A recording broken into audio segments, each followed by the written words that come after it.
Bismillahirrahmanirrahim. Alhamdulillahilladzi khalaqal mauta wal hayata liyabluwakum ayyukum ahsanu amala wa huwal azizul ghafur. Ashhadu an la ilaha illallah wa ashhadu anna Muhammadan abduhu wa rasuluh. Wa nusalli wa nusallim ala sayyidina Muhammadin wa ala alihi wa sahbihi ajma'in. Radina billahi rabba wa bil islami dina wa bi Muhammadin nabiyyan wa rasula. Tuan-tuan muslimin dirahmati Allah sekalian, Assalamualaikum warahmatullahi wabarakatuh. InsyaAllah tuan-tuan, malam ni kita menyambung lagi pengajian kitab Madza khasiral alam bil hintatil muslimin. Apakah kerugian dunia dengan kemunduran umat Islam? Ini kat sini kah? Boleh tak?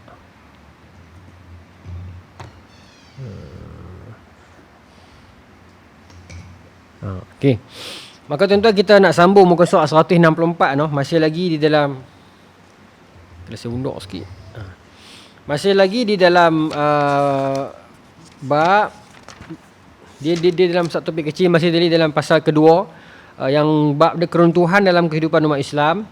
Kita dah selesai hari tu jihad dengan ijtihad, kemudian kita pergi perbincangan sikit tentang contoh-contoh moden, geopolitik moden. Kemudian malam ni kita nak balik pula kepada subtopik kita, beberapa asbab yang menyebabkan keruntuhan umat Islam.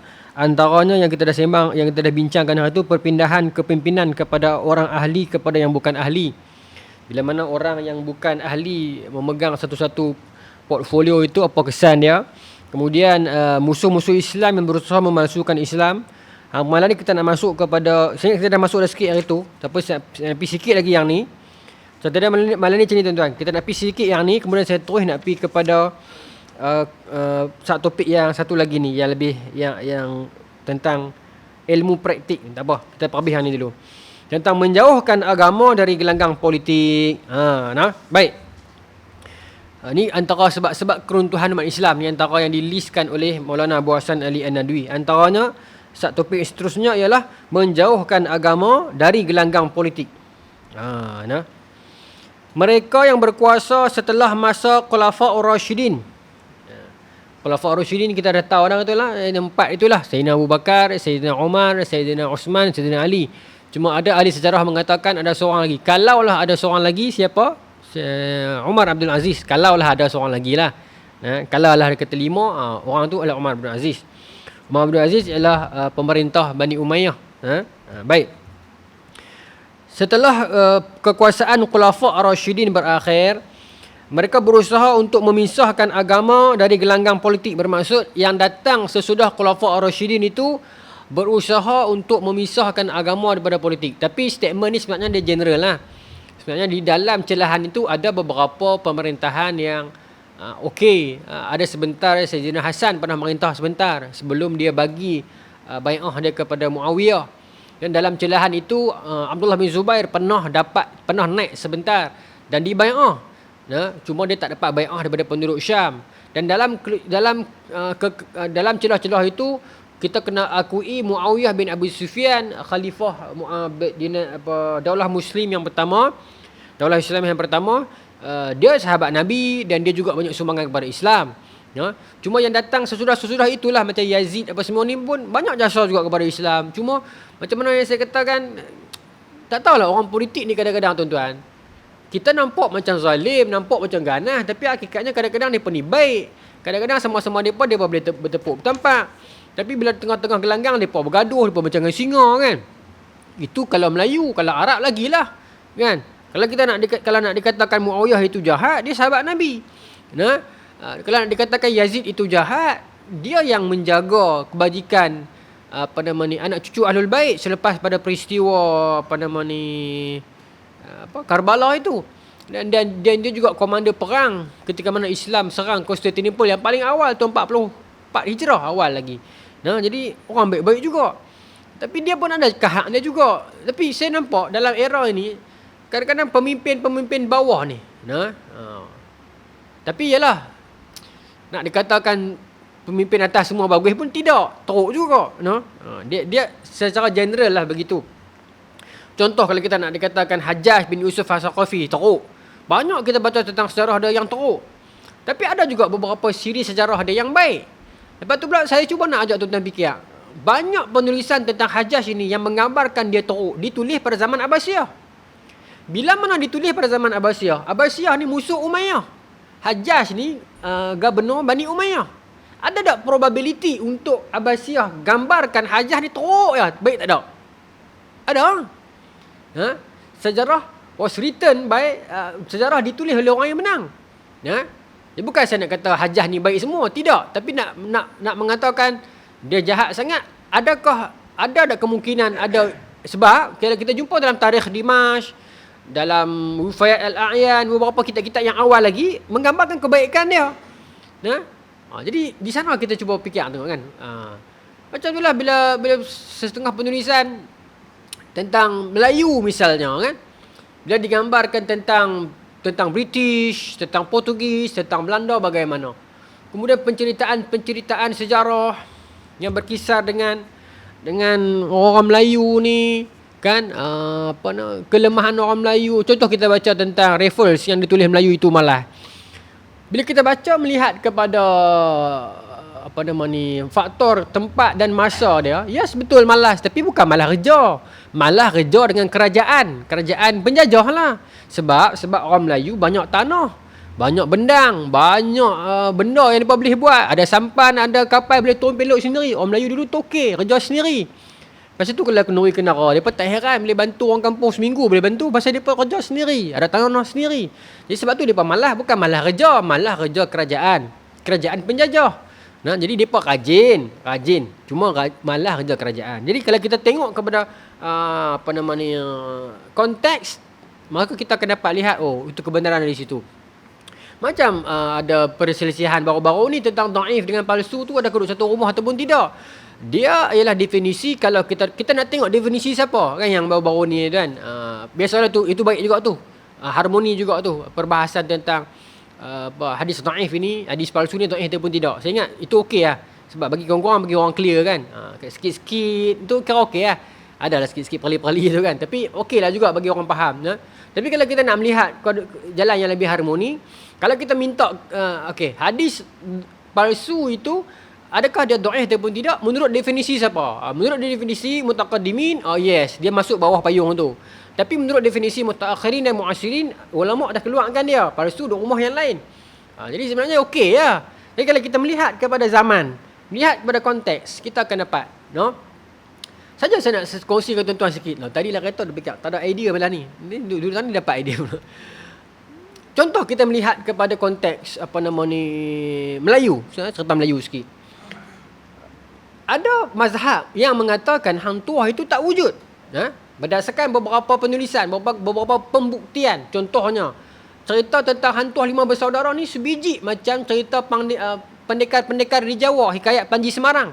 Kemudian cerita-cerita tentang hang tuah dibawa oleh Sultan Mansur untuk pi lawan dengan Tamim Sari, dapat Tamim Sari di Majapahit. Era itu nampak tak logik sebab Majapahit telah jatuh kegemilangan dia tahun 1364. Melaka baru naik 1411. Hatta hantuh lahir 1431. Nampak anachronism kat situ kan. Lepas tu pula ni ada hujah-hujah orang yang mengatakan tak wujud ni. Kemudian perkataan tuah itu tidak wujud lagi pada kurun ke-15. Perkataan tuah cuma wujud pada kurun ke-18 dan dibuktikan di sudut aspek bahasa betul.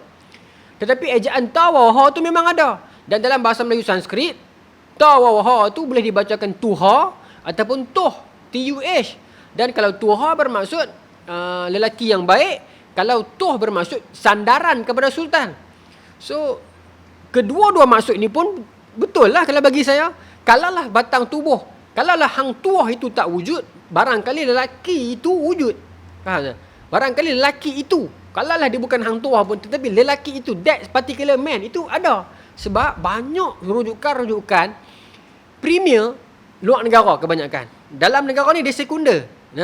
Hikayat hang tuah juga agak kelewatan. Sulalatul Salatin juga kelewatan. Dia 1636 Tun Sri Lanang, itu masa kerajaan Johor lagi. Agak kelewatan. Tuhfat Nafis lagi lah. Itu 3 karya terbesar Melayu yang menyebut tentang hang tuah. Tapi kalau sumber eksternal, sumber luar, banyak yang premier. Antaranya ialah apa nama ni, yang Profesor UPM bawa balik mai tu, Rekidai Hoan itu, catatan kerajaan Rukyu, menyebut tentang Laksamana. Banyak kali yang ada urusan yang mewakili Sultan Melaka yang buat urusan dengan pelabuhan di Rukyu itu, sekarang Okinawa. Kemudian The Commentaries of the Great Albuquerque, iaitu catatan pengembaraan Albuquerque yang dikeluarkan dalam tahun 1576 oleh anak dia, Bras Albuquerque. Yang disebut tu tentang satu orang Laksamana tua. Yalah tua lah. Kalau kita kira balik dengan masa Alfonso Albuquerque sampai menawan Melaka, masa tu dah satu orang Laksamana tua baru balik. Nak masuk Melaka tak boleh, maka dia konon duduk termasik di Singapura. Dan Albuquerque menyatakan Laksamana, Lezeman, disebut Lezeman, this particular Lezeman ini seorang warrior kuat, hikmah dia besar, bijaksana. Jadi memang Albuquerque ni gerun dengan dia. Tapi dia tak boleh mai, dia dihalang di Sungai Muar. Jadi kalau kita baca konteks sejarah Melaka, Laksamana yang kuat hebat masa tu, siapa dia kalau Melaka? Laksamana masa tu, Laksamana Khoja Hasan. Khoja Hasan baru 30-an.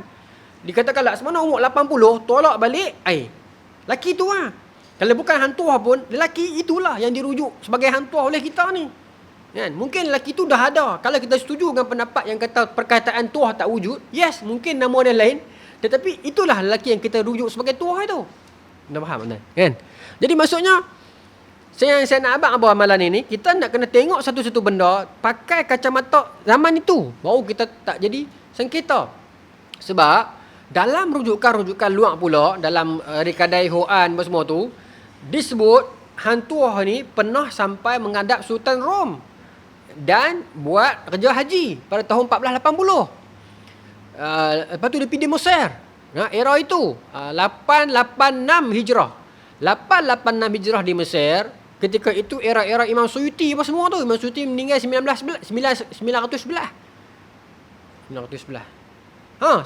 Hijrah. Saya ada kat sini. Saya silap ni malu.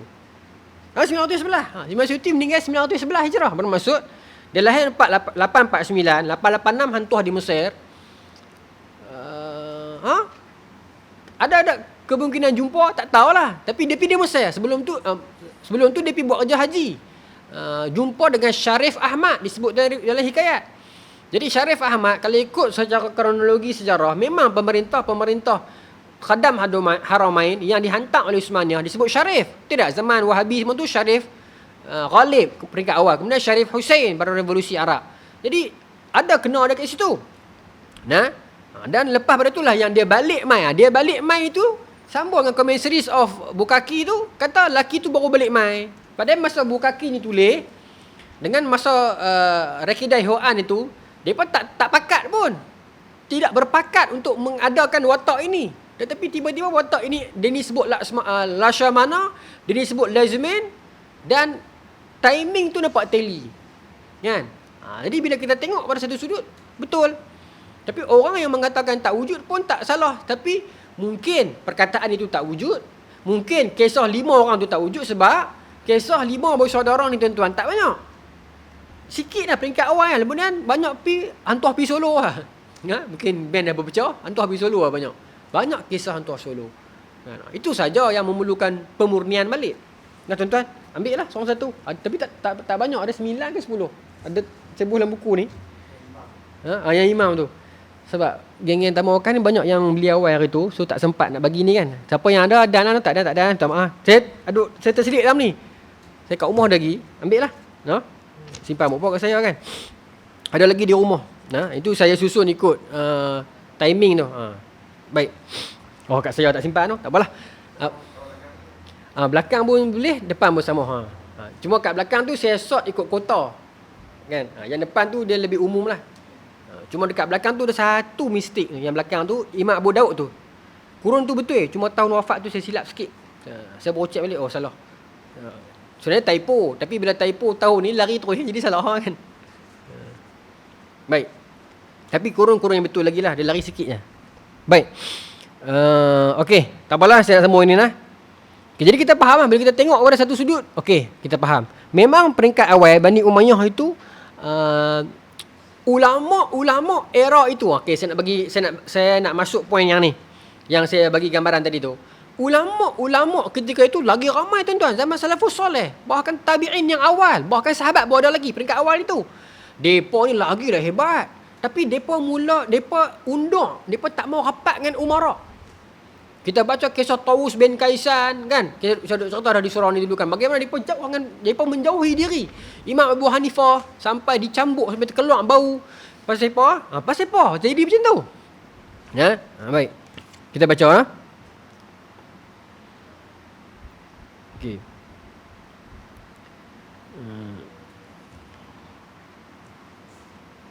Okey. Namun mereka menyalahgunakan kekuasaan yang ada pada mereka dengan memainkan politik semahunya. Jika perlu mereka gunakan para ulama dan para pemuka agama untuk menunjang kepentingan mereka. Jika perlu mereka jauhkan. Pokoknya mereka berusaha untuk memainkan politik tanpa mengendahkan larangan agama sedikit pun. Mereka menjadi penguasa-penguasa yang absolut sebagaimana Kaisar Romawi dan Persia. Saja layaknya waktu itu politik sedemikian bebasnya tanpa suatu pengendalian dari agama sedikit pun. Sedangkan para ulama dan ahli agama mereka singkirkan dari sisi mereka sehingga para ulama dan ahli agama terasing dan sibuk dengan urusan mereka sendiri. Ya, baik. Saya pernah bawa ada buku ni kat tuan-tuan.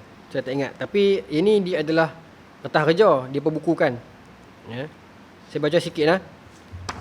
Tentang latar dunia Islam dengan dunia Kristian. Bagaimana ulama dengan pemerintah. Ya. Baik. Dia cerita kat sini, pencanggahan antara autoriti agama dengan autoriti politik telah pun bermula sejak mula-mula Umayyah lagi, dia kata. Ya? Bukan sahaja ulama di sudut Syiah. Antaranya Ja'far As-Sadiq. Imam Ja'far As-Sadiq bukan Syiah, tapi Syiah menganggap dia ulama mereka lah kan. Imam mereka. Tetapi juga ulama-ulama Sunni seperti mana imam yang empat, kesemuanya enggan bekerja dalam negara. Semua tak mau kerja SPA, tak mau. Imam Syafi'i pernah start, itu pun bukan SPA, itu SUK. Lebih bahasa mudah lagi tu lah. Di Yaman, itu pun kena fitnah oleh geng penjawat awam yang lain tak setuju dengan dia. Ya, dia difitnah sebagai Rafidhi. Itu besar je. Kemudian dia berhenti buat kerja sendirilah. Baik. Okey. Imam Ja'far As-Sadiq diracun hingga mati. Imam Abu Hanifah mati dalam penjara. Imam Malik di rotan. Imam Syafi'i ditahan dan dirantai. Imam Ahmad dipukul di dalam penjara. Ya, baik. Okey. Adalah benar bahawasanya beberapa orang ulama Sunni juga ada jawatan, betul. Dua anak murid Imam Abu Hanifah, Qadhi Abu Yusuf dengan Muhammad bin Hasan Syaibani, kedua-duanya jadi ketua hakim negara zaman Abbasiyah. Ada, tetapi secara umumnya tak ramai. Kebanyakan orang yang ambil pendekatan menjauhi pintu ulama. Tuan-tuan kalau buka Syiar A'lamun Nubala, baca pada satu kurun itu, tuan-tuan dapat tengok banyak dia bercerita pasal pemerintah depa. Jangan pi kat pintu pemerintah, jangan menghadiri majlis pemerintah, banyak. Saya duk rajin baca, bila saya baca saya heran. Pasal apa banyak sangat bab itu yang dimasukkan Imam Zahabi.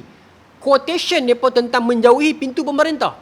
Bila saya tengok balik, dia duduk dalam kurun yang lebih kurang satu tabakat yang sama. Mungkin pada tabakat itu ada problem antara pemerintah dengan ulama. Dan bila saya baca buku ni, okey, dia tally. Saya sambung Baik. Mereka bukan saja tidak menerima wang dan kedudukan. Para ulama enggan menunjukkan rasyad, signal, isyarat kepada pemerintah. Baik. Okey, yang ni menarik. Saya ingat saya baca dah kot di surah ni. Kalau saya baca dah ulang kaji, saya tak baca lagi poin baru. Seorang pengkaji, saya ingat saya baca dah kot di surah ni, Hayy Cohen ni, dia buat analisa tentang apa ulama-ulama ni buat. Sebenarnya bila dia tak kerja kerajaan, dia jadi penceramah, jadi ustaz, jadi ulama, dia pun makan gaji kot mana. Okey, baik. Dia kaji biografi 3,900 orang ulama dari kurun ke-8 sampai kurun ke-11 Masih. Baik. Dan dia dapati apa yang berlaku. Okey, berbeza dengan dunia Kristian. Kristian lain. Kristian memang ulama, memang duduk dalam kerajaan dan memang makan gaji kerajaan. Era itu Okey, ulama Islam apa depa buat? Saya baca sikit. Kebanyakan daripada para ulama dan keluarga masing-masing bekerja dalam bidang industri, khususnya dalam sektor-sektor industri kecil dan tekstil 22%, pemprosesan makanan 13%. Pedagang general, pedagang umum 11%. Menjual produk kulit ataupun besi ataupun kayu ataupun tanah liat 9%. Berurusan dengan barang-barang hiasan dan minyak wangi 8%. Ada bank, pengguruk wang, money changer, dan juga middleman, orang pertengahan 5%. Penjual buku, penyalin buku dan penjual surat khabar 4.5%. Tutor 8%. Saksi 3%. Dan hanya sebilangan kecil sahaja dalam kalangan mereka yang bekerja sebagai pegawai kerajaan. Sikit sangat dia. Jadi maksudnya ulama dulu ni ada kerja kedai minyak wangi, kerja buat ni, tapi at the same time they were ulama. They were scholars. Tapi mereka dihormati. Baik. Tapi saya ingat saya dah sebut dah hari tu. 28.30. Saya ingat saya dah sebut dah hari tu. Yang mana benda ni dia mula dipecahkan pada kurun ke-11, iaitu zaman Nizam Al-Muluk, kan? Zaman Nizam Al-Muluk, di mana depa train budak-budak ni main mengaji di sekolah madrasah nizamiah. Jadi madrasah nizamiah tu dia jadi gini, tuan-tuan. Jalan ni ada. Ada. Sistem iqta yang dibuat oleh Bani Saljuk pada masa tu. Nizam Al-Muluk lah pemerintah dia. Bendahara dia, bukan pemerintah, bendahara.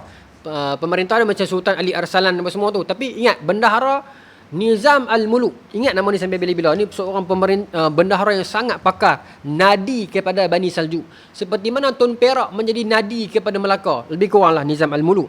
Okay, baik. Di mana diceritakan di sini, asas keinstitusian perikatan ulama dan negara adalah apa yang mula-mula menyebabkan ulama mula lunak dengan pemerintah pada abad ke-11, iaitu puncanya ialah rangkaian madrasah, sistem pendidikan kerajaan. Tapi bukan kerajaan diumumkan sebagai SMK, tidak. Dia bukan sekolah kerajaan, tetapi sekolah yang diberikan, macam mana saya nak kata? Boleh tak? Sekolah tu dia macam mana saya nak bagi contoh kat Malaysia, ada tak? SMK dia kerajaan tu kan? Macam betul, macam tepat tu. SMK.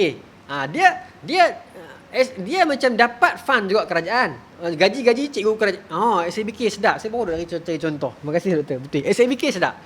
SMK contohnya. Tapi SMK Malaysia dia tak semaju itulah. Sebab dia bermain dengan beberapa kerenah birokrasi. Tapi dia lebih kurang model macam SMK, tetapi dia lebih independen macam SAR. Tapi bantuan dia itu dan orang-orang dalam itu dia ada kepentingan dalam kerajaan. Saya bagi contoh Nizam Al-Muluk lah. Dia bendahara, Perdana Menteri. Kemudian dia ada sekolah madrasah, rangkaian madrasah dia. Kemudian tapi dia tak masuk campur. Dia cuma masuk campur di sudut nak bagi dana. Kemudian silibus itu dia akan panggil ulama-ulama untuk bincang. Saya bagi contoh, ketika mana seorang pemuda nama dia Imam Al-Ghazali ni, Al-Imam Al-Ghazali ni jadi Hujjatul Islam, jadi tokoh hebat dalam dunia Islam ni, sampai orang refer dia sebagai, kalau kita kata Syekhul Islam, besar tak tuan-tuan? Syekhul Islam besar. Syekhul Islam Ibn Taymiyah, Syekhul Islam Zakaria Ansari, besar tuan-tuan. Tetapi Hujjatul Islam ialah hujah kepada Islam. Hampa nak tengok Islam, tengok dia. Hampa nak tahu apa pasal Islam, kamus dia orang ni Hujjatul Islam, menjadi hujah, mewakili Islam dia tu. Punya besar Imam Ghazali. Bila nama dah naik ke muncak begitu tinggi, Nizam Al-Muluk tarik dia. Masa tu saya ingat Imam Al-Ghazali baru 38 tahun. Muda je, tak masuk 40 lagi kan. Kalau masuk politik dia orang pemuda lagi kan, tak masuk 40 lagi. Tarik mai jadi rektor madrasah nizamiah ni. Tuan nampak itu fungsi Nizam Al-Muluk. Dia tak kacau semua.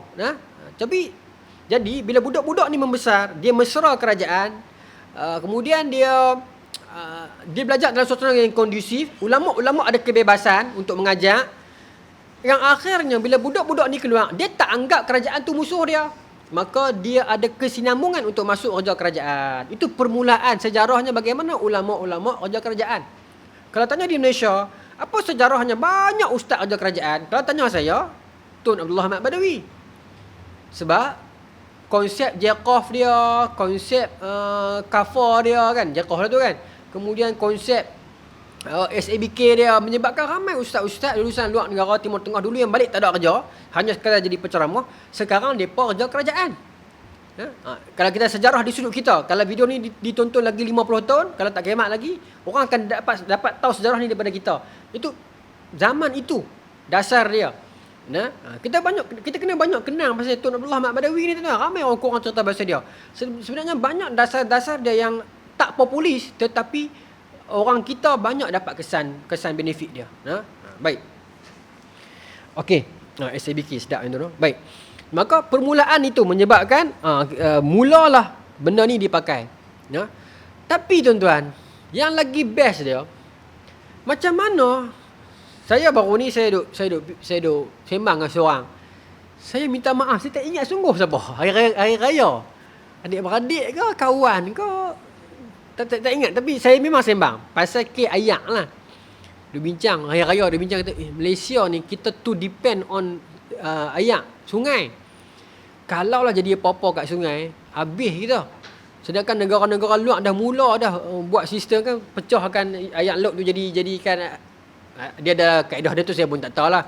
Kalau elektrolisis tu pecahkan dua molekul tu kan. Kalau nak pecahkan ayak, mesinnya dia yang dia extract keluar garam, saya tak tahu lah ada istilah dia lah kot. Tapi Singapura dah mula buat. Apa nama ni, negara Qatar apa semua tu dah mula buat kan. Jadi Malaysia ni sebab kita selesa kita ada ayak, maka kita tak mula buat. Kita tak mula risau. Hari ni jadi lagu ni. Kan?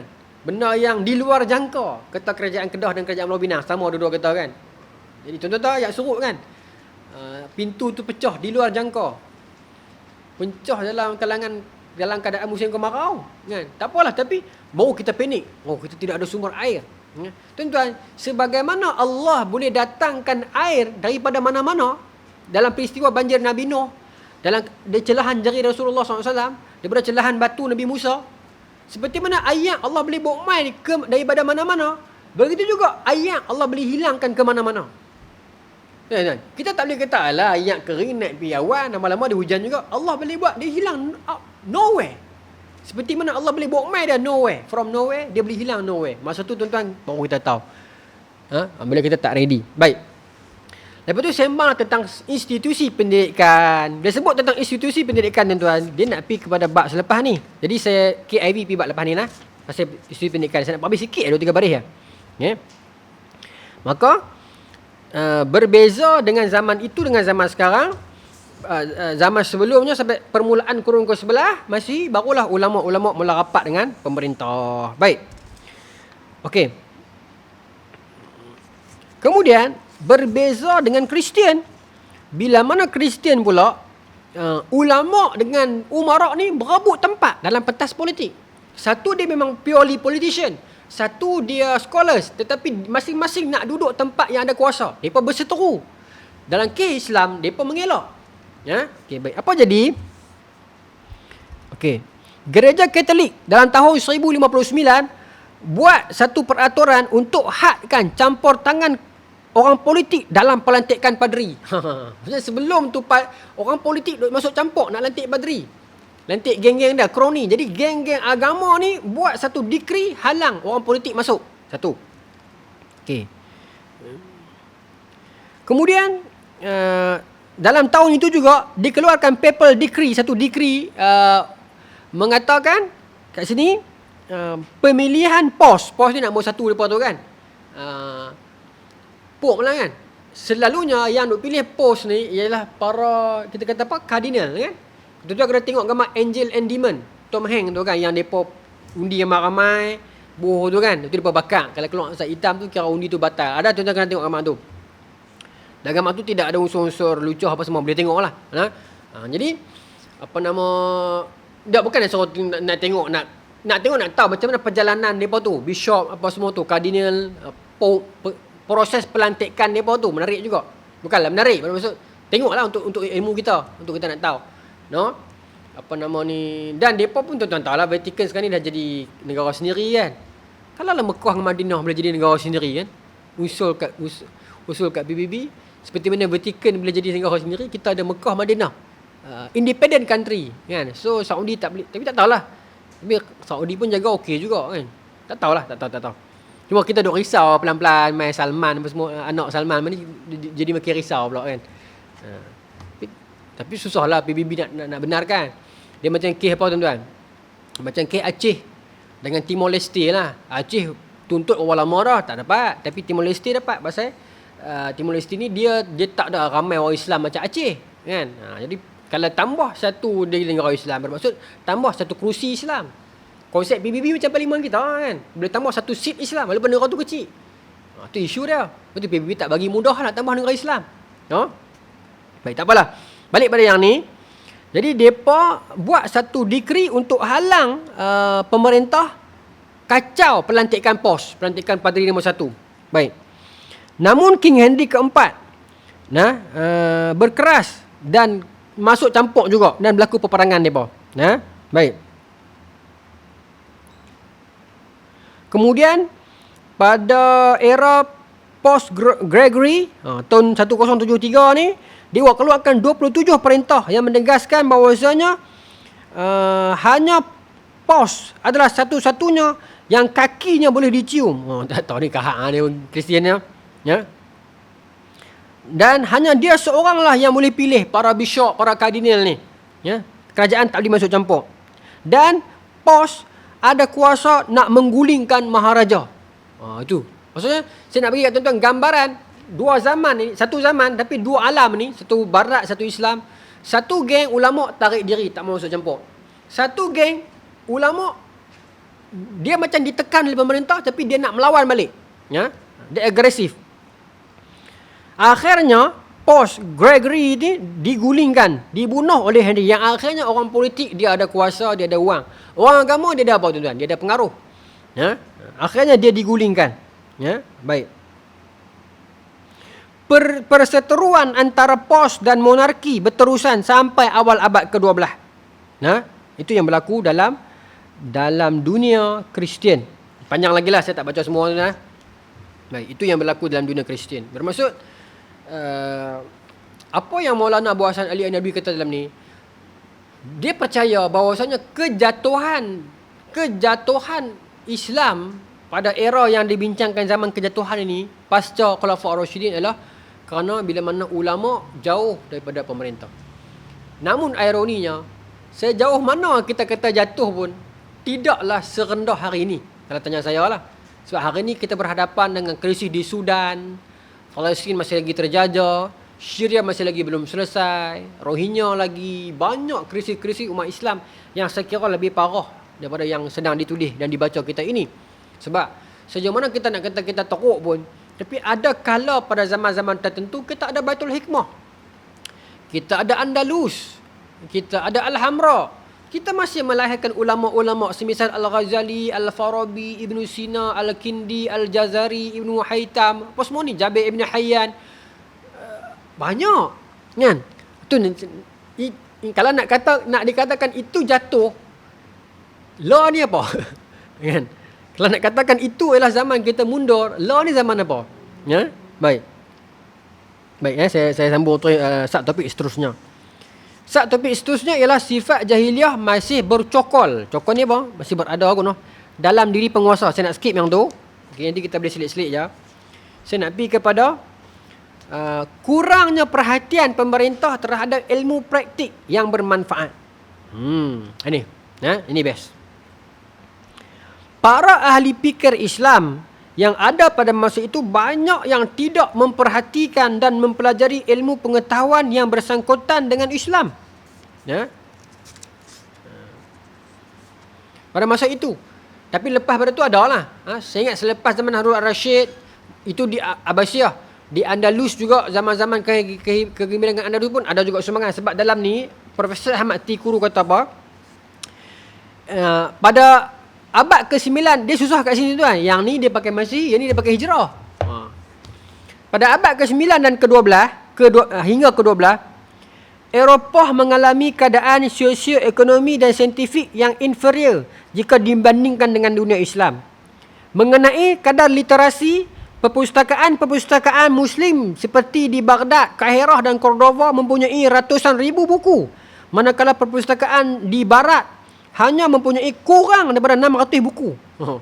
Ratus ribu buku dengan kurang daripada 600 buku. Seluruh Eropah. Kecuali Andalus lah, Andalus Eropah juga kan. Tapi kotak Islam lawan kotak Kristian. Baik.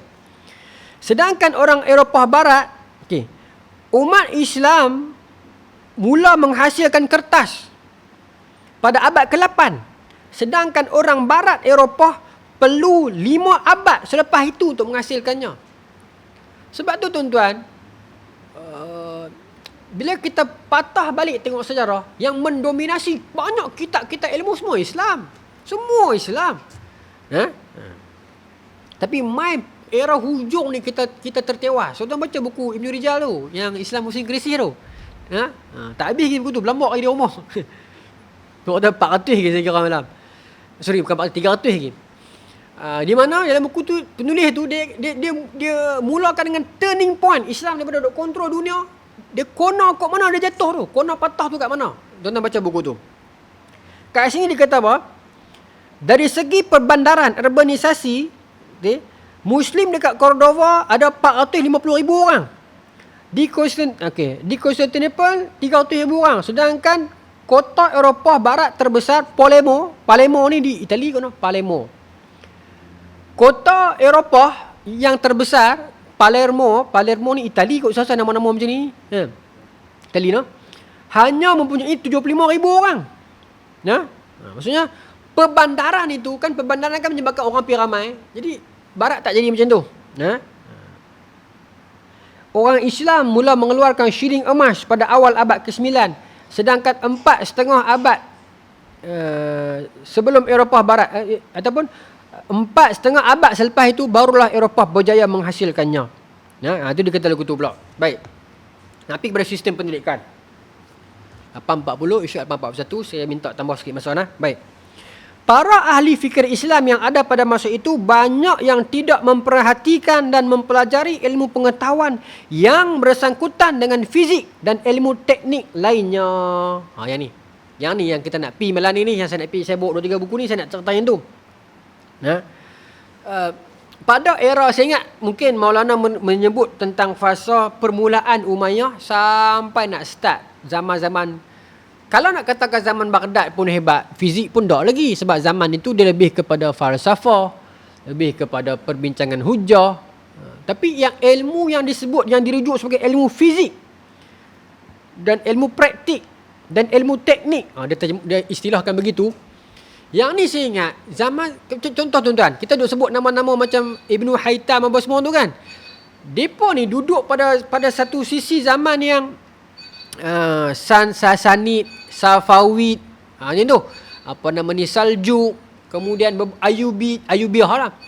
Dia bukan duduk dalam era Baghdad. Baghdad ni era penterjemahan, adalah kegemilangan juga. Tapi ulama-ulama besar yang kita dengar, tuan-tuan cek balik. Depa punya tamadun depa ataupun depa punya dinasti depa, dinasti kecil.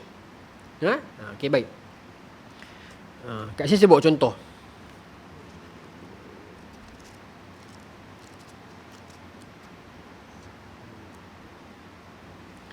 Sebut contoh Baik. Contohnya orang Islam kurang ada kajian tentang ilmu fizik, ilmu teknik dan ilmu kepenggunaan ini yang akan memberikan manfaat yang lebih besar daripada ilmu falsafah dan teologi yang mereka pelajari dari bangsa Yunani, yang sebenarnya tidak lain hanyalah lanjutan dari ajaran syirik Yunani yang diterjemahkan dalam bahasa falsafah dan dihiasi dengan istilah seni. Sebenarnya semua itu tak lain hanyalah suatu prasangka dan hayalan kosong belaka. Sedap, pedih juga. Tapi apa yang Maulana sebut ni tuan-tuan, kita telah menghadapi fitnah ini dulu. Perbincangan tentang teologi yang terlalu abstrak. Cuba memikirkan tentang zat Allah, memikirkan benda yang Allah tak bagi kita, tak perlu fikir pun. Ya, kita kena fikir tafakkaru fi khalqillah, fikir tentang ciptaan Allah. Wala tafakkaru fi zatillah, jangan fikir tentang zat Allah. Tapi dia mula fikir dan perbincangan itu jadi besar. Nah, tentang suara Allah, Nabi Musa dengar itu suara Allah ataupun apa. Bukan senang kita perbincangan itu salah. Tetapi bila dia bermain dalam kalangan ahli, okey, ahlul kalam dan sebagainya, dia turun main kat orang awam, dia jadi fitnah, tuan-tuan. Tuan-tuan setuju ataupun tidak dengan saya? Sebahagian besar perdebatan yang kita tengok akhir-akhir ini, kita faham tak? Saya tak faham. Dan saya berani kata, kadang-kadang pendebat pun dia tak faham. Cuma dia fully prepared for that debat lah. Cuba tanya dia 5 hari lepas tu. Kadang-kadang macam kita ni berlakon. Lepas tu saya tengok, sebab saya nak tengok reaksi orang, saya tak faham. Wallahi saya tak faham. Bukanlah semua, tapi kita tak, apa benda ni? Saya baca kat komen, yang komen pun dia tak pernah peduli pun yang atas. Kan? Dia tak peduli pun poin apa. Dia cuma peduli, hang bodoh, ustaz ni tak guna, hang ustaz ni hitam, ustaz ni penipu. Nampak tak kat komen tu? Dan malangnya benda yang Maulana kata ni, yang berlaku dulu-dulu kita buat balik. Dia kata benda ni kosong ya. Kuki hanya kerana dia bukan geng kita, kita tak peduli apa fakta dia, kita hantam ya. Ya. Hanya kerana dia geng kita, dia salah macam mana pun kita akan backup dia. Oh, itu jadi lagu tu, tuan-tuan. Oh, jadi lagu tu. No? Apa nama ni? Dan kata Maulana benda tu kosong. Dan hakikatnya kadang-kadang kita pun rasa macam, lah benda ni tak payah debat kot. Benda ni common sense kot. Kadang kita pun rasa macam tu kan. Apa ada duduk panjang kat benda ni kecil je. Kadang-kadang ada ustaz tersilap sebut, slip of the tongue. Nabi sebut apa? Tinggi menara berapa kilometer tak tahu.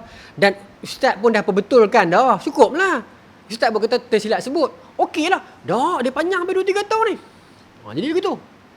Begitu juga lah orang lain pun. Dia bukan kata satu ni betul, hal lain dia salah. Betul tak? Maksudnya, saya bagi contoh lah. Maksudnya, ada dalam kedua-dua kelompok lah. Maksudnya, kadang-kadang orang yang kritik sendiri pun, dia pun tahu, ustaz ni tersilap sebut. Saya pun banyak, tuan-tuan. Kita pun banyak slip of the tongue. Kita pun banyak.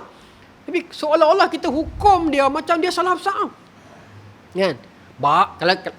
Kalau tanya saya lah, banyak lagi penceramah lain yang buat mai hadis palsu, yang merepek, banyak lagi. Berbanding dengan ustaz kita yang ingat tak mampu pun, slip of the tongue satu ya. Kan? Tapi dia jadi lagu tu pasal apa? Pasal tak tahu, mungkin kerana dia popular dan dia pun agak melawan juga, jadi lagu tu kan. Kadang-kadang kita rasa sedih. No? Begitu juga sebaliknya pun kena juga samalah kadang-kadang.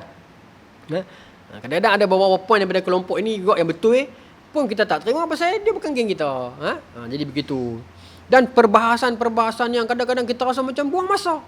Tuan-tuan kalau pergi duduk berkawan dengan geng-geng gunung, lagi dahsyat dia berbincang. Geng-geng ilmu isi ni. Oh, lagi dahsyat. Kita semua tak betul kita semua ilmu kulit lah. Orang fiqh belakang kita ni, depa semua orang isi. Lagi dalam. Bukanlah dalam, saya rasa macam yang ni hamil dengan bahasa yang ni, bukan dalam terang mana pun. Saya memang pasal cinta pada Allah. Cinta tu cinta lagu mana? Cinta kulit ke cinta? Dia ada bahasa yang lagi sedap. Saya tak pandai nak urai, tapi bahasa dia betul sedap. Jadi kata Maulana Buasan, sebenarnya hakikat dia, saya masih optimis yang akidah tak boleh dijadikan susah. Sebab kalau akidah itu susah, hanya orang pandai masuk syurga. Orang bodoh tak boleh masuk syurga. Sebab susah.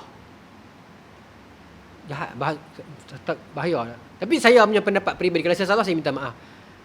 Tapi ilmu akidah yang mendalam untuk seseorang itu mengajar akidah, yes lah. Itu ahli mereka, saya tak mau masuk campur. Tapi akidah secara umum ni, kita tak boleh hukum seseorang itu hang tak cukup akidah hang tak betul kerana hang tak mendalami rules of akidah yang macam ni. Itu saya ingat tak. Cukup sekadar dia memahami betul-betul yang dia tak syirikkan Allah. Laisa kamitslihi syai'un, Allah tak sama dengan semua. Kan? Dia faham itu cukup. Maka saya ingat itu kita tak boleh hukum dia lemah akidah dia, tak boleh. Ya? Kalau tidak, orang yang dia memang ada aras pemikiran yang tinggi, dia boleh pergi jauh. Tapi orang yang macam, apa benda ni, dia tak faham ni. Maka apa nasib dia? Allah Maha Adil, tuan-tuan. Allah Maha Adil. Saya faham macam tu. Ya. Saya dah takut nak cakap macam ni. Tapi saya rasa macam tu lah. Bukan saya rasa macam tu. Memang sepatutnya begitu sebab saya sanak dengan dalil. Sebab orang hantam saya. Seorang bertanya Nabi, qul li fil Islam, ya Rasulullah, qul li fil Islam qawlan la as'alu anhu ba'da. Ya Rasulullah, tolong cerita kat saya pasal agama ni, pasal Islam ni yang aku dengar jawapan ni, aku tak tanya orang lain dah. Bermaksud dia ni searcher, dia duk cari. Ya, dan dia nak satu jawapan yang konkret pasal Islam. Maka Nabi kata apa? Qul amantu billah summa istaqim. Hang katakan hang beriman pada Allah sungguh-sungguh dan hang istiqamah. Cukup. Mana? Katakan padaku Islam, satu perkataan yang aku puas. Kata Nabi, iman kepada Allah sungguh-sungguh dan istiqamahlah. Baik. Tetapi perbahasan akidah yang panjang-panjang tak bolehlah kita tutup. Bermaksud dalam kalangan ahli mereka, silakanlah, itu perbahasan ilmu. Diperlukan sebagai bank, sebagai persediaan. Kalau nanti kelak muncul persoalan-persoalan yang pelik oleh golongan-golongan baru, liberal dan sebagainya, kita dah ada bank, thinkers untuk jawab. Bukan saya suruh tutup. Tapi bermaksud untuk awami ni kita tak boleh hukum dia sampai tahap tu lah. Baik. Kembali kepada yang kalau sekarang yang saya tengok ni, dia mengatakan bermula daripada Umayyah start sampai, dia tak sebut era mana, tapi setakat yang saya faham, pasal dia tak sebut tahun kat sini. Sebab era Baghdad hatta era Umayyah satu, Abbasiyah dah Baghdad. Era tu pun lagi dahsyat sebab era Imam Ahmad bin Hanbal kan Mu'tazilah, kan Qadarah je pun itu Abbasiyah dah. So itu kurun ke berapa? Kurun ketiga. Dan kurun kedua, kurun ketiga zaman Imam Bukhari kena pun kes tu juga. Kes pasal kalam Quran kalamullah. Kan? Tuan-tuan nampak tak? Dia berbahas benda-benda yang terlalu abstrak. Ya. Quran ni kalam Allah ke makhluk? Kan? Itu yang Imam Bukhari kata as-su'alu anhu bid'ah. Soal ni bid'ah. Nah, Quran kalamullah full stop. Tapi mushaf makhluk. Kan? Itu berkena. Mungkin maksud, saya rasa macam ni lah doktor. Mungkin Maulana memasukkan era-era itu jugalah. Perbahasan yang melampau, cuba nak cari gaduh. Kadang-kadang benda tu lah, macam tuan-tuan faham tak? Lah, benda ni pun nak lawan ke? Tak sudah. Orang ni ada hujah, orang ni ada hujah. Sebab Mu'tazilah, dia punya hujah, dia kata apa? Quran itu Quran itu makhluk. Sebab kalamullah, perbicaraan tentang kalamullah itu. Sebab Nabi Musa kalimullah. Kalau Quran bukan makhluk, kita kena terima Nabi Musa bukan makhluk. Nabi Isa dalam Quran disebut dengan ruhullah. Kalau kita kata makhluk, maka kita kena terima Nabi Isa itu juga sebahagian daripada Allah. Betul tinggi tak benda ni? Saya pun takut nak contoh, tapi itu hujah Mu'tazilah. Sebab tu Ahmad bin Abi Du'ad dan beberapa orang tokoh berani sampai tahap membunuh. Sebab bagi mereka betul. Bagi mereka ulama yang kata Quran itu bukan makhluk, patut dia memang rosak akidah. Sedangkan kita tak boleh fikir ni tu, sudahlah. Quran kalam Allah, titik. Apa yang besarnya Ustaz? Besar tuan-tuan. Dia pun akan bincang, kalau Quran kalam Allah, dia sampai kat Nabi, sampai kat Jibril dengar lagu mana? Tuan-tuan faham, saya nak bagi tuan-tuan nampak bagi dia ni sikit. Nak tengok complicated dia macam mana. Sepatutnya saya tak payah buka pun. Tapi saya takut orang akan tanya, benda Ustaz dia dah buat teruk, apa yang payahnya? Sekali saya cuba nak jawab. Dia akan bincang macam ni tuan-tuan. Okey, Quran kalam Allah. Jibril dengar lagu mana? Dia terbit daripada kotak suara ke? Dia main jasad pula. Dia main terbit kan? Suara travel by air. Perlukan udara ke? Allah tak memerlukan makhluk. Sound itu makhluk ke ataupun tidak? Yang didengar itu boleh ke dengar? Jibril buat turun pula macam mana? Tu nampak. Dia nak main kot tu lah. Jadi itu yang Imam Bukhari, Imam Ahmad suruh tutup. Titik. Kita tak tahu. Ada benda kita tak boleh fikir dah. Tapi nak fikir juga. Dia jadi lagu tu. Dia jadi lagu tu. Tak sempat juga saya nak pergi Ibnu Haitam mana ni. Tak apa. Sempat. Ada masa. Jadi kata Maulana Abu Hasan, benda ni banyak sangat zaman tu. Lah buka balik tuan-tuan. Ni 2-3 orang yang mengaku liberal ni. Saya percaya syurga ni apa? Orang bukan Islam boleh masuk duduk kan. Benda ni dia main balik. Ingat kita pernah cerita dulu di surau ni. Tahun lepas kita dah cerita dah. Fikratul irja'. Ingat saya cerita dulu. Fikrah irja' kaum Murji'ah. Yang saya katakan Murji'ah moden. Iaitu yang mengatakan pakaian orang bukan nilai dia. Yang penting hati. Walaupun saya tukar jantina, tapi Allah sayang saya. Ingat tak kita nak cerita di surau dulu tu? Saya duduk kat situ dulu. Lah duduk main gitu dah tuan. Walaupun saya ni teruk, walaupun saya ni tak pakai tudung, walaupun saya ni tukar jantina, saya pergi Mekah, Allah terima saya. Bermaksud Allah panggil saya. Allah tak panggil tuan-tuan. Murji'ah moden. Dia main balik. Esok dia akan pergi lagi teruk pada tu tuan-tuan. Tuan-tuan tengok dia akan pakai hujah, saya boleh pergi Mekah, bermaksud Allah panggil saya. Hampa yang pakai gepiah yang sembahyang 5 waktu tak pergi Mekah, Allah tak panggil hampa. Jadi siapa yang lagi Allah sayang? Dia main sifir macam tu. Kaum Murji'ah. Dulu dah berlaku dah, sekarang berlaku balik. Dia pecah lah. Liberal semua ni pun dia main lah kebebasan, bagi dia hak asasi. Ada hak untuk bercakap, ada hak untuk memberi pendapat.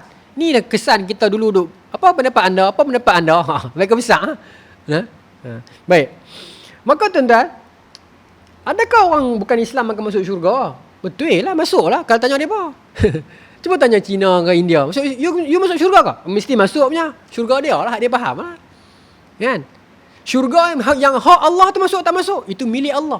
Yang kita tahu, kalau dia diikat dengan tanpa syirik, masuk. Imam Ghazali kata 3 jenis. Satu, ini yang bukan Islam, ada 3 jenis. Satu, yang dia bukan Islam, dalam keadaan dia tak pernah dengar seruan langsung. Satu. Yang kedua, dia bukan Islam, dalam keadaan dia dengar seruan, tapi seruan yang tak power, yang contoh yang tak baik. Sebab yang tu yang dia tak masuk. Yang ketiga, dia dengar Islam dan seruan pun best, dakwah pun sampai, tapi dia tak mau masuk juga. Imam Ghazali bahagi 3 jenis untuk non-Muslim. Imam Ghazali tak abad mana satu masuk syurga ataupun neraka, tapi dia bahagi 3 jenis kategori non-Muslim. Baihaqi dan juga saya tak ingat bukan Al-Farabi. Isfarayini ke? 2-3 orang imam quote balik Baihaqi, Isfarayini saya sebut tentang orang bukan Islam yang baik, orang bukan Islam akan masuk dalam neraka, itu pasti. Sebab depa bersyirik, sebab syirik dan Quran sebut apa? Wa inna syirka la zulmun azim, kan? Syirik itu kezaliman paling besar. Maksud dia masuk neraka sebab dia syirik. Tapi kalau dia baik, okey, kata ulama semisal Isfarayini, Baihaqi, semua ni ada 3-4 tokoh lagi saya lupa nama. Dalam neraka depa berbeza-beza pula berdasarkan depa tu. Tapi yang lock depa dalam kerangka neraka adalah syirik. Tetapi dalam kalangan depa ada yang baik, ada yang jahat, ada yang lagi jahat, kan? Itu based on yang tu pula, dalam tu pula ada tingkatan-tingkatan depa pula. Itu bukan saya kata, saya bacalah. Saya ulang kat tuan-tuan. Baik. 5 minit lagi boleh kan? 9 boleh saya berhenti kan? Okay, baik. Baik, berbalik kepada ilmu Islam. Baik. Ada tokoh bernama Al-Jazari, Ismail Al-Jazari. Ismail Al-Jazari ni 751, kalau saya silap 754, 750-an hijrah lah.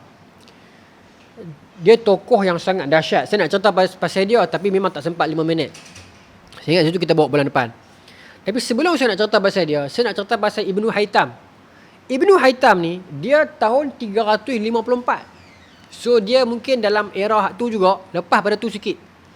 Maksudnya era-era fitnah, mihnah apa semua ni dia berlaku sampailah kematian Al-Imam Al-Bukhari. Ya? Kemudian beberapa imam yang datang sesudahnya macam imam-imam kutub sitah yang lain juga kena. Nasai apa semua ni kena juga.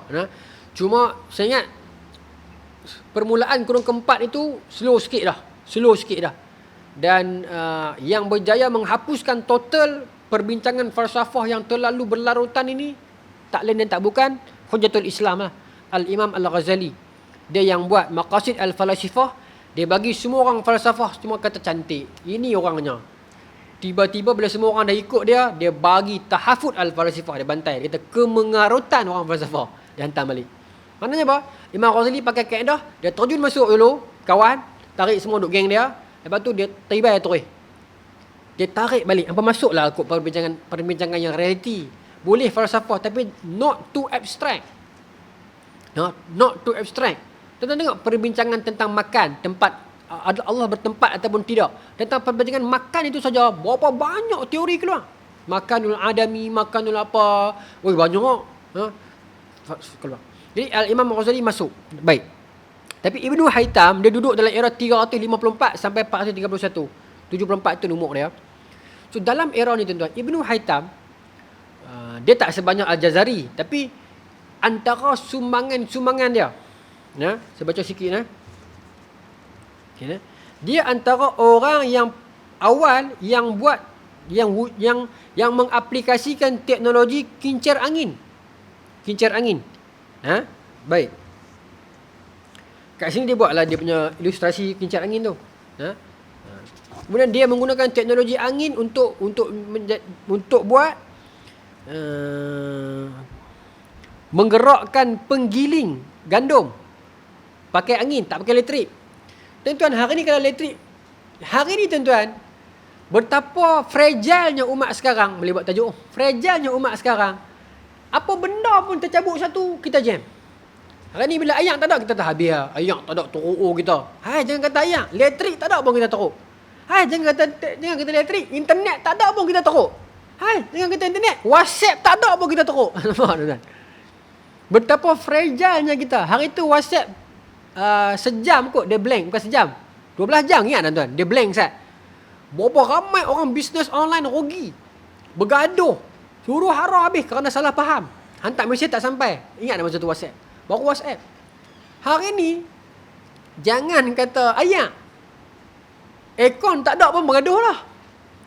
Betapa kita ni dependent, menjadi umat yang dependent. Sedangkan dulu kincir angin digerakkan tanpa elektrik, gerak. Ya? Lepas tu Al-Jazari sedap lah. Al-Jazari dia buat robot ni bulan depan lah. Nah.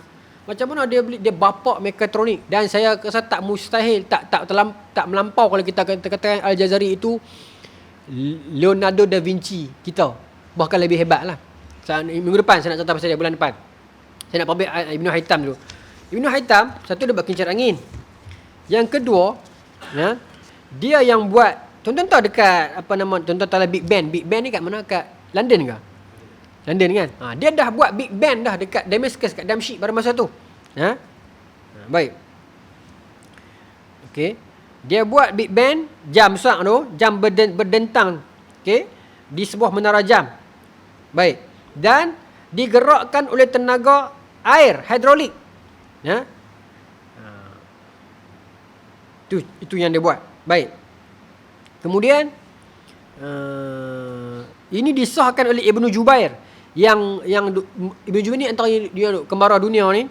Dia pergi di Damascus pada tahun 580 Hijrah dan Ibnu Battutah yang pergi 726 Hijrah ke Damaskus, dan dia kedua-dua penulisan Rihlah dan juga Ibnu Jubair ni mengatakan yes, depa tengok Big Ben itu di Damsyik.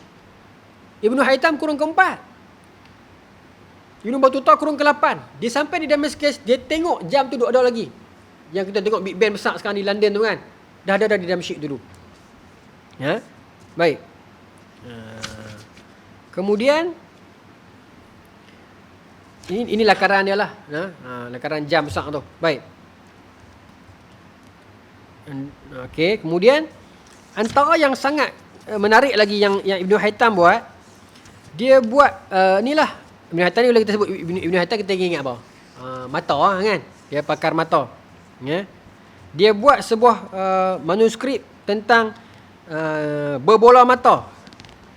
Yang tak lari jauh dengan moden. Dan dialah yang mengasaskan kanta cembung dan kanta cekung tu. Kemudian apa lagi? Okey. Tutup dia begini. Daripada dia itu sendiri, dia sebelumnya, sebelum Ibnu Haytham mai 354, semua orang percaya bahawasanya mata kita ni macam mata kucing. Padahal bukan macam tu pun. Orang percaya yang dalam mata kita ada cahaya yang boleh buat keluar untuk tengok satu-satu benda. Siapa yang kata ni? Ptolemy. Dan dipenisbahkan kepada Euclid, anak murid Hermes dulu kan. Walaupun orang mengkaitkan Hermes dengan Nabi Idris, tapi Euclid, bapa matematik. Jadi orang mengatakan mata kita ada cahaya yang boleh tengok. Ibnu Haytham lah yang datang pada kurung keempat mengatakan tak, bukan mata kita ada cahaya, tapi mata kita ni, macam mana istilah dia, dengan cahaya lah mata kita boleh tengok. Sebab kalau kita kata mata ni menyebabkan kita nampak, orang buta pun ada mata tapi tak nampak. Dia ada istilah dia lah. Tapi cerita tentang cahaya. Kemudian daripada dia lah asalnya perkataan kamera. Bila mana dia ada satu bilik, bilik yang disebut sebagai kamera. Sehingga kamera bukan kamera ni bulan. Kamera dia yang saya lambat, saya tengok kamus. Kamera ni bermaksud satu bilik gelap. Tempat untuk dia uji kaji eksperimen mata dia tu, yang dikatakan mata kalau tak ada cahaya tak boleh tengok apa-apa. Saya tak faham lah istilah-istilah dia ni. Tuan-tuan lagi faham lah dalam bidang ni. Doktor mungkin faham. Tapi dia sebut, dia cuba kaji lah cembung, cengkung, short sighted, long sighted, semua ni lah. Dan dia buat kesimpulan yang bukan cahaya main pada mata.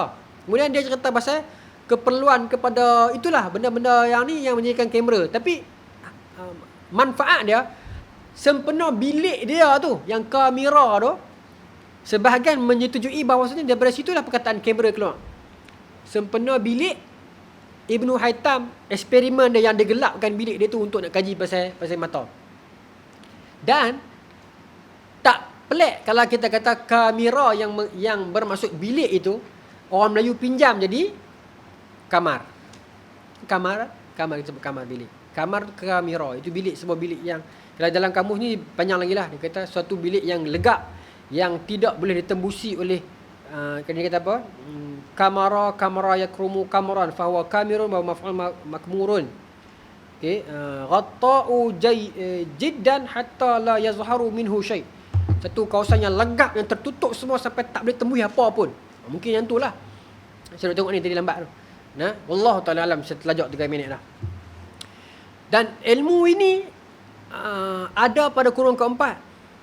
Dan kata Maulana, mungkinlah saya ingat Maulana merujuk kepada sebelum era ini. Tapi era itu pun ada cuma beberapa orang tokoh. Kemudian daripada itu baru dia keluar ramai lagi. Mai zaman Al-Jazari. Tapi Al-Jazari ni pula tuan-tuan, dia 756 bermaksud apa tuan-tuan? Hebat tuan-tuan, sebab dia mai selepas Baghdad hancur. Baghdad hancur 656. So bila kita kata semua kitab habis dah, Al-Jazari boleh buat. Hanya kita cerita bulan depan lah itu. Cuma saya nak ajak tuan-tuan fikir. Satu ya. Saya bincang dengan seseorang masa raya baru ni. Adik-beradik baru masuk dalam keluarga. Dia sebahagian jemaah Arkam. Tak apa kita sebut macam ni. Saya saja tanya dia apa yang Arkam buat sekarang. Dia cerita kat saya lah, ada sebahagiannya kita terima dan sebahagiannya kita tak terima. Tak apalah itu kan. Cuma dia sebut tentang sekarang ni. Saya sebut itu rahsia. Yang tu kena simpan tepi. Bahaya. Saya minta maaf. Tapi saya tanya tentang pendidikan. Pendidikan menarik. Dia kata kenapa Arkam kami pakai kaedah pendidikan kami sendiri. Itu. Saya bukan nak promote Arkam ni lah. Saya tak promote. Cuma saya tertarik beberapa benda saja. Bukan saya ikut. Adik-beradik baru saya ni, birah. Dia kata sistem pendidikan sekarang dia macam ni. Dia tunjuk contoh saya macam ni. Saya kena kredit nama dia. Kalau saya nak jual, saya kata teori saya pun boleh kan. Saya nak sedap, saya tak mahu. Saya kena kredit orangnya kan. Dan sistem pendidikan kita sekarang macam ni dia kata. Semakin lama semakin narrow. Kita kata niche area. Kita kata satu macam pengkhususan. Satu segi betul ya, bukan kata salah. Tapi dia kata sepatutnya sistem pendidikan dia macam ni. Daripada sempit dia buka. Dia boleh pelbagai skill. Sebab tuan-tuan, Ibnu Haytham hafal Quran, pakai qiraat. Ibnu Sina juga begitu. Tapi dia pergi bidang medik, dia pergi bidang mekatronik. Jadi saya pun duk fikir kata-kata dia tu kan, antara yang ni dengan yang ni tu. Pun menarik juga. Yang tu kita bincang bulan depan lah tuan. Bulan depan insya-Allah. Ada benda yang saya macam betul juga. Kita semakin lama semakin tertutup pintu kita. Daripada kita pandai semua, sikit. Satu segi betul fokus. Kan? Bidang perkhususan betul juga. Tapi satu segi macam aku tak boleh dah pergi kat sini sebab aku dah duduk bidang ni dah. Yang tu mungkin masuk dia kot. Saya tak kata teori dia paling betul, tetapi kalau kita harmonikan balik, mungkin ada beberapa tempat yang kita kurang daripada zaman dulu. Macam mana zaman dulu Al-Jazari yang tidak pernah masuk Universiti Teknologi ke, Cambridge, Oxford ke, tak ada satu sistem pendidikan yang TP 5, TP 6, CP5, CP10 apa macam-macam balanya macam ni, tapi boleh buat robot out of, tak ada elektrik, tak ada bateri, tak ada apa, robot tuan-tuan. Minggu depan saya buktikan bulan depan. Ataupun tuan-tuan baca sendiri Abu Ismail Al-Jazari, bapa mekatronik, robot yang bergerak. Orang boleh tak ayak, tak cawan. Ada satu, dia buat satu mesin tu bila orang tu tak cawan, mesin tu tuang ayak. Hari ni kita tak boleh fikir benda tu kalau tak ada bateri, kalau tak ada elektrik. Dia dah tuan-tuan. Itu mechanical. Berapa banyak benda mechanical sekarang yang sepatutnya mechanical bukan bergerak begitu. Mechanical dia dibantu oleh daya, force. Sepatutnya. Dia tak perlukan bantuan shortcut macam elektrik, macam bateri. Sepatutnya mechanical ni dia fizik. Dia daya, inertia apa semua tu kan banyak. Itu yang Al-Jazari buat. Tapi hari ni bila kita kata elektronik, mechanical, dia dibantu oleh force, dibantu oleh energy.